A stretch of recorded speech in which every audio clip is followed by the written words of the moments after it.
Okay, so it's almost Halloween, Oh, yeah. which, for a lot of people means like pumpkin spice and spooky decorations. But Right. for us, it means we're trading our everyday anxieties for something a little toothier. A little more, yeah, a little more bite to it. Exactly. It's monster season. Yeah. And this time we are diving deep into all the lore and legends that have haunted humanity for centuries. Really for as long as, well, as long as we've been telling stories, right? Oh, absolutely. And we have a great outline to dig into, the monsters of midnight.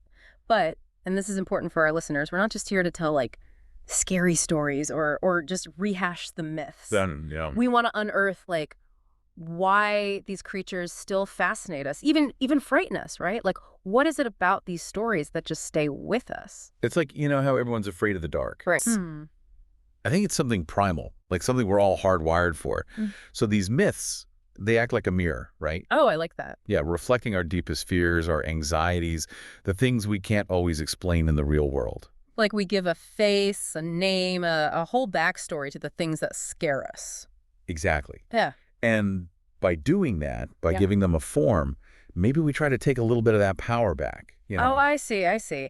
And this outline, it actually kicks off by mentioning some pretty ancient monsters. Okay. Like, we're talking the Hydra, the Sphinx. Those are not exactly the creatures, lurking under our beds, are they? Not quite the modern day boogeyman. No. But they represent like the earliest forms of these anxieties taking shape. Okay, so walk me through it. Okay, so the Hydra, right? Multi-headed serpent, can't kill it, chop off one head, two more grow back. What does that represent? Oh. It's chaos, the overwhelming, the unkillable, the things that no matter how hard you try, you just can't seem to defeat. Oh, wow. And we still deal with that, don't we? I mean, think about it, like the fear of, I don't know, pandemics or even climate change, like these big, overwhelming issues that we can't just fix. Precisely. It's that fear of something relentless, something we can't control. Which I guess is why the Hydra's still relevant today. Right. And then you have the Sphinx, deadly riddles, guarding the path to knowledge. What's that about? It's like the danger of curiosity. There you go. The danger of the unknown, the price of unchecked curiosity. You want knowledge. It's going to cost you. It can even destroy you. Which, let's be honest, is a temptation we all face, especially, you, dear listener, because you are here with us on the Deep Dive. Craving that knowledge, wanting to know more about these monsters. But sometimes that pursuit can lead us down some dark paths. Exactly. And speaking of dark paths, that leads us perfectly into a much more, a little more modern monster, I would say. The werewolf. Yes. Yeah. This outline, it digs into that whole man versus beast thing. Right. Which I have to admit, I kind of love. There's something about that transformation, that inner struggle that really gets me. It's primal, isn't it? Totally. The werewolf embodies this fear we all have, right? Of losing control, of transforming into something we're not, something monstrous. Like that scene in An American Werewolf in London. That transformation scene burned into my brain. It's terrifying. But there's also something kind of, I don't know, relatable about it. Not that any of us are, turning into werewolves or anything. Oh, of course. But that feeling of something else kind of lurking beneath the surface, metaphorically speaking, of course. Oh, absolutely. Yeah. And that's what makes these stories endure. They tap into something universal, something we can all connect with on some level. It's not just about the monster under the bed. No. It's about the monster, maybe, potentially, within all of us. Exactly. And you know what's really interesting? This outline, it mentions that this fear, this werewolf fear, it wasn't just confined to, myths and legends. There are actual historical accounts, werewolf trials. Wait, people were really put on trial for being werewolves? Oh, yeah. I mean, we can laugh about it now, but back then, the fear was real. People genuinely believed in these creatures. Which I guess just speaks to the power of fear, right? And how it can really warp our perceptions of reality. But moving from one iconic monster to another, let's talk vampires. Yes, vampires. Talk about a monster that has really evolved over time. Totally. Like the outline was pointing out that the really early vampire myths, they preyed on our fear of like darkness, disease, death itself.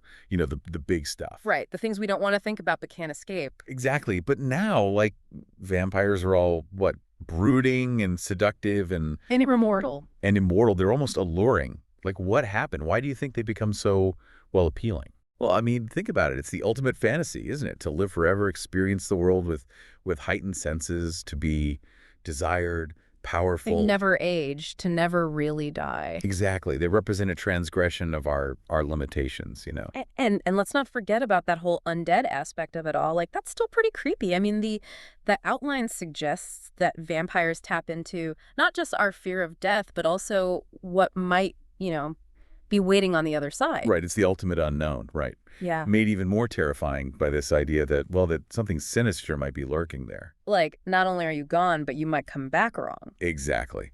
And speaking of sinister and coming back, the outline brought up the legend of Arnold Pale. Oh, okay. This story always sends chills down my spine. Okay, so listeners, picture this. 18th century Serbia, a remote village, whispers of a vampire haunting the night. Okay, so we've got 18th century Serbia, a remote village, whispers of a vampire, and this guy, Arnold Pole, Right. Just your average guy living his life until he claims he was attacked by a vampire. So Yeah. classic vampire story setup, but here's where things get really interesting. You see, Arnold, he dies shortly after. Of course. But, and this is key, that is not the end of it. Oh no, this is just the beginning, right? Tell us, what happens next? What makes Arnold's story so creepy? Well, people start claiming they've seen him, but not just like hanging out in the town square. No. No, they say he's back from the grave, and he's developed a bit of a taste for, let's just say, the living. He's feasting on blood, Yeah. spreading the vampire curse like a one-man vampire apocalypse. Exactly. And you have to remember, this is the 1700s. People are already afraid of the dark, disease is running rampant, and now you throw in the undead preying on the living. It's a recipe for disaster. Total mass hysteria, right? Oh, absolutely. The outline talks about exhumations, wild accusations. The whole village just goes into a frenzy. And weren't there even official investigations? I feel like I read that somewhere. Oh, yeah. Yeah, the authorities were brought in, documented supposed signs of vampirism, tried to figure out what was really going on. Can you imagine the fear gripping this village? I mean, talk about a chilling example of how these stories, these beliefs can take hold and just completely warp reality. And the thing is, this wasn't just some isolated incident either. Vampire hysteria was a real thing, especially in 18th century Europe. It's like this fear of the undead was just permeating the culture. Which, hey, on the plus side, it did give us some pretty fantastic vampire lore, right? Oh, absolutely. I mean, Yeah. where would we be without these stories? Right, but vampires, they're not the only monsters with a taste for blood, are they? Oh, no, not at all. This outline, it calls out another creature infamous for its thirst, the Chupacabra. Yeah. Any listeners from the Americas, I bet you've heard a spooky Chupacabra story or two. Oh, yeah, for sure. The Chupacabra, it's a worldwide phenomenon at this point. You know, often described as this hairless, spiky beast, glowing red eyes. Oh, yeah, it really captures the imagination, you know. Especially when you have all these unexplained events, like livestock attacks, that kind of thing. Exactly. Something strange happens and Yep. people immediately jump to the Chupacabra. Right, like it has to be something, some creature. Right. We need an explanation, even if it's a scary one. Exactly. But the Chupacabra, it's just one creature in a whole world of monsters. Oh, right. We're going global. This outline takes us on a whirlwind tour. From the Americas, we journey to the icy landscapes where the Wendigo roams. Okay, now the Wendigo, that is a creature that is truly the stuff of nightmares. It's often depicted as this like emaciated figure, almost skeletal, but with this insatiable hunger. Oh yeah, insatiable hunger for human flesh. Yeah. Doesn't get much scarier than that. No, it really doesn't. And what's interesting is that this creature, it represents more than just like a physical monster. It embodies winter, starvation, the darkest urges that can consume us. It's a cautionary tale. Mhm. Like, be careful, stay on the right path, or you might just turn into the thing you fear most. Oh, I like that. It's like the monster is a reflection of our own potential for darkness. Exactly. And speaking of darkness, from the frozen north, this outline suggests we travel to Japan, where we encounter the Oni. Oh, the Oni, yeah. Okay, so we've got these terrifying demons, ogres, fierce masks, iron clubs. Not exactly the kind of monster you want to run into in a dark alley. Or anywhere, really. But they're not just there to scare us, right? I mean, they represent something more. Right, exactly. They often represent a kind of moral reckoning. They're a force that punishes the wicked.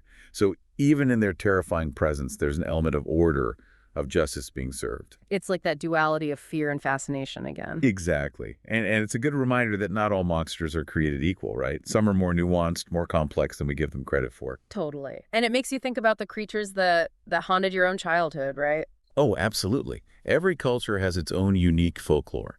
its own way of explaining the unknown. What were the creatures that sent shivers down your spine? The stories that kept you up at night? The boogeyman. Definitely the boogeyman. That one got me. Just the idea of something lurking in the shadows, waiting to grab me. It's that fear of the unknown that we all experience as children, right?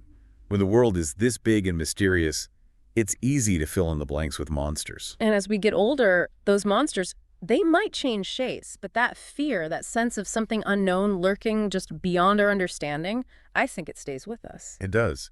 And it's interesting how these monsters, they've evolved right alongside us. Because it's not just werewolves and vampires anymore, is it? Now we have things like Slender Man. Slender Man, yeah. Yeah. Born not from ancient folklore, but from the internet. Right, like he's a modern-day monster for the digital age. He embodies our anxieties about technology, about isolation, about the things we can't control in this new digital landscape. And he's everywhere. Or at least he feels like he is, which I guess is the point, right?